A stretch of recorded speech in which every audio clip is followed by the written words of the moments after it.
I'd like to introduce you to these 5 chairs because they are actually the real protagonists of my talk. And they have a special message to give to all of us. And the message is about what behaviors and attitudes we bring into the world in every moment. Now, to show you what I mean, I have a story to tell you from my personal life. And I was trying to build a stronger relationship with a very important person, the daughter of my partner, 20-year-old daughter. And to do that, I thought, let's have a great evening out, just the 2 girls together. And I chose a special venue, the Blue Note Jazz Club in Milan. And that night, the Manhattan Transfer, which is my favorite jazz group, were playing. So we meet.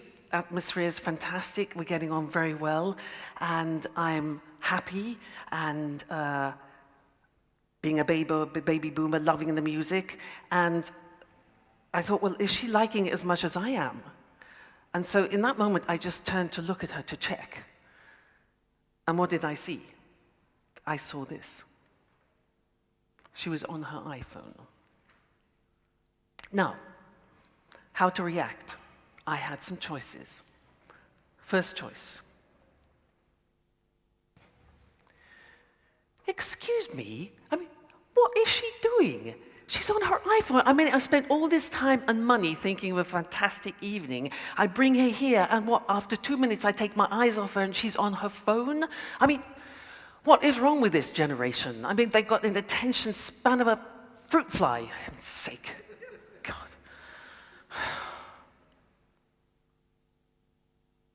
Choice number 2. This was a mistake. Why did I bring her here? She's bored. She's not interested. She doesn't like the music. What was I thinking? Why should she like the music? This is stuff for baby boomers. She probably thinks she's spending the evening with a dinosaur. Oh, God. Choice number 3. Hold your horses. Count to 10. Take a deep breath. Don't jump to conclusions. You don't know what she's doing on her iPhone, so just relax. Take it easy. Have another drink. Choice number 4. Now, you know what's really important for me is that this evening together with it is special, that she feels that after this evening she can really open up to me, she can feel safe with me, and that I'm always an open door for her. That's what's really important for me. And I just hope it's going to happen. I just hope.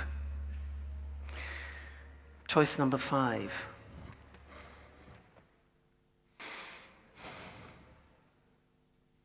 What's important for her? What's going on in her world right now? What's important for her? I really would love to connect to her, and what do I need to do that? I was having real problems trying to answer that question. And in that moment, she turned to me and she said, Louise, did you know that this is the only Blue Note in the whole of Europe? And there's 1 in New York, and then there's 2 in Japan, but this is the only one here in Milan. That's incredible. The Italians have got it. And she said, and I looked up the Manhattan Transfer. Do you know that they've been playing and singing together for 40 years? That's incredible. And she said, also, look. She handed me her iPhone. She sent a message out on Facebook. It said, in the Blue Note in Milan, with the Manhattan Transfer and Louise, the best. Now, that was a close shave. I could have really spoiled that, because I could have sent her a disapproving look from this chair. And she could have started telling herself about me, things about me, like, Louise, she's controlling. She's difficult. It's not easy to be around her. And that was not my intention at all. And in fact, she was completely engaged. She was there multitasking in her digital way, but she was enhancing our reality. So in milliseconds, I could have destroyed that beautiful moment that we were creating together. And this is what we're doing all the time, is we're making choices about the behaviors that we bring into the world. And the choices that we make have a direct impact on the conversations that we have, the relationships that we form, and the quality of our lives in general. So what can we do at a practical level to help us be more conscious about this? Because we don't get trained in this at school. It's not on the school curriculum, how to behave well, really. So what can we do? Now, the idea of the 5 chairs came to me when I went and attended a 9-day course in nonviolent communication with its late founder, Marshall Rosenberg, an extraordinary man who did so much for world peace. And after that, it sort of changed my life. After that, I decided that it was a message that I needed to get into our workplaces. Workplaces where I spend most of my time being a coach, a facilitator, and a trainer. And also where we produce some of our most questionable behaviors, sometimes toxic behaviors. So the idea of the 5 chairs is to help us slow down how we are behaving in every moment of our lives and to analyze what's going on. So what I would like to do is look at the chairs more closely and explain them. The red chair. So this is the Jackal Chair. I mean, jackals incredibly clever, incredibly opportunistic animals. They're always on the lookout to attack. And in fact, this chair here is the chair where we misbehave the most. In this chair, we love to blame, to complain, to punish, to gossip. But our supreme game in this chair is to judge. And if you don't believe me, I invite you to go on a mental diet. I invite you to spend 1 hour with some human beings and see if you can do it without one single judgment going through your mind. I mean, watch ourselves. Somebody walks in the door. We go, bzzz, I like, don't like, not really interested. And we don't know anything about them at all. So this chair here is a judging chair. There's actually another game that I love in this chair. It's the I'm right game. And I used to do that all the time, until my brother gave me some feedback. I used to do it with my mother because my mother likes to exaggerate. So she would say something like, yes, there were 30 people at the family gathering. And my job was to correct her. And I would say, no, Ma, there weren't 30, there were 13. So I was the policewoman of the situation. My brother touched me on the arm and he said, it doesn't matter. To which I reacted, what do you mean it doesn't matter? Of course it matters. She's wrong and she needs to be corrected for her own good. He touched me on the arm again and he said, do you want to be in a relationship with your mother, or do you want to be right? Big lesson. From then on, I always looked upon my mother's exaggeration as a form of abundance. So here, in this chair, what we tend to do is we tend to see what is wrong with other people rather than what is right. And Mother Teresa reminds us, the more we judge people, the less time we have to love them.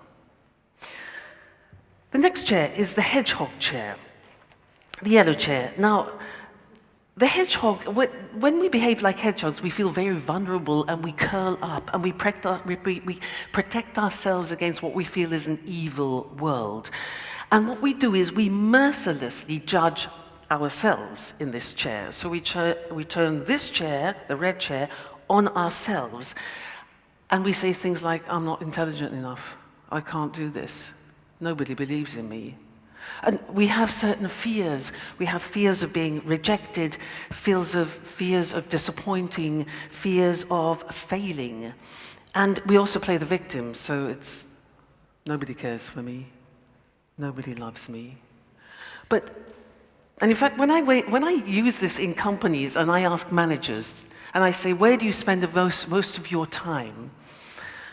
Hardly anybody comes and sits here, because it's quite difficult to admit to our weaknesses sometimes. We need a lot of courage. And yet we all suffer from self-doubt. But it's really, what do we do with our self-doubt? Do we give up and give in? Or do we say, no, I want to find the resources and grow? And Krishnamurti says something wonderful. He says, the highest form of intelligence is the ability to observe ourselves without judging.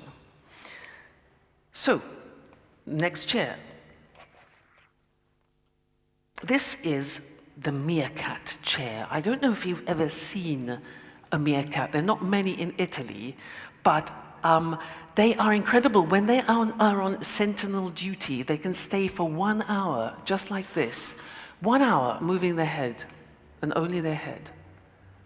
Incredibly vigilant. And when we are in this chair, this is what we do. We're mindful, we're very aware, we're observant, we stop, we pause, we take a deep breath, and we're conscious. This is the wait chair, W-A-I-T. What am I thinking? What am I telling myself? So here we become very curious. So if somebody's angry, instead of saying, for God's sake, grow up, will you? We think, I wonder why that person's angry. And we feel interested. So this chair here is, when I think of Nietzsche, this is such an important quote for this chair. He says, you have your way, I have my way. As for the right way and the only way, it does not exist. So here we have a choice. The red pill or the blue pill. It's the sliding door chair. And in this moment, when we make the right choice, we move into successful living. Next chair. Here we go into the world of detect. Now, why detect? Detect because we become detective of ourselves, like Sherlock Holmes of ourselves. We take a magnifying glass and we look at our behaviors. It's a beautiful chair, this, because we become self-aware. We know who we are, we know what we want, we know where we're going. We're not afraid to speak our truth, but we also create our boundaries. We look after ourselves in this chair, but we're very, very powerful. We don't give our power away. Here we give our power away. So here we grow, we become free, we come into our full power, and we become assertive, but not aggressive. So Aristotle said, knowing yourself is the beginning of all wisdom, and we can be here for our whole lives. Why the dolphin? The dolphin, because it's such a wonderful animal, it's playful, it's intelligent, it communicates beautifully. And when I think of the dolphin, I think of us at our very best as human beings. So, next chair.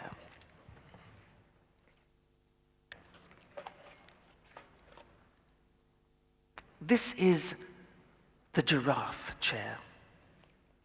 Very beautiful chair, very difficult. I don't know if you know, but the giraffe has the biggest heart of all land animals. It's that size. And not only does it have the biggest heart, it also has the longest neck. So it has incredible vision. And so when we are in this chair, we are displaying empathy and compassion and understanding. And in this chair, we put our egos on the back burner, and we listen to people, we hold people in our presence, and we care for them. And stepping into somebody else's shoes and understanding them is a great act of generosity. Abraham Lincoln once said, I don't like that man, I must get to know him. And so in this chair, it's an invitation to look at other perspectives, to embrace other realities, to embrace diversity, and to become tolerant. And the most important question in this chair is, what is important for him or her in front of me? And the intention in this chair is to stay connected whatever happens. So, these are the chairs. Now, how do we translate this into daily life? Well, you can imagine if you go to work, maybe you can go and you give a presentation and it goes really well, so you're here. You think, great, fantastic. Then maybe you have a meeting and things go badly and we sink into these chairs. Now, our challenge every day is to understand how to find a balance between sitting here and sitting here. Because if we're sitting here, life is not that happy. But if we're sitting here in these chairs, we're more rational, we're more open, we're more intelligent, we're more thoughtful. So, something that really moved me very, very deeply when I first read it was this. Viktor Frankl, in his book, In Man's Search for Meaning, said, "Everything can be taken from man, but one thing, the last of human freedoms, to choose our attitude in any given set of circumstances." This is so powerful. So when you next want to snap at your children, or argue with your partner, or punish someone at work, try and come into this chair here and think. And if, by chance, you end up in this chair, which very often happens, can we find the courage to say, "I'm sorry," and make everything right again? So, my invitation to you is to take these chairs home with you. Play with them. Make them your own. Teach them to your kids. They get this immediately. Put 5 of them in the boardroom at work and watch how your meetings will improve. And the next time somebody presses one of your red buttons, just think. 5 chairs, 5 choices. Can we all commit to making our homes, our workplaces, and this world a better place, one behavior at a time? Thank you. Thank you. Thank you. Thank you, thank you, thank you.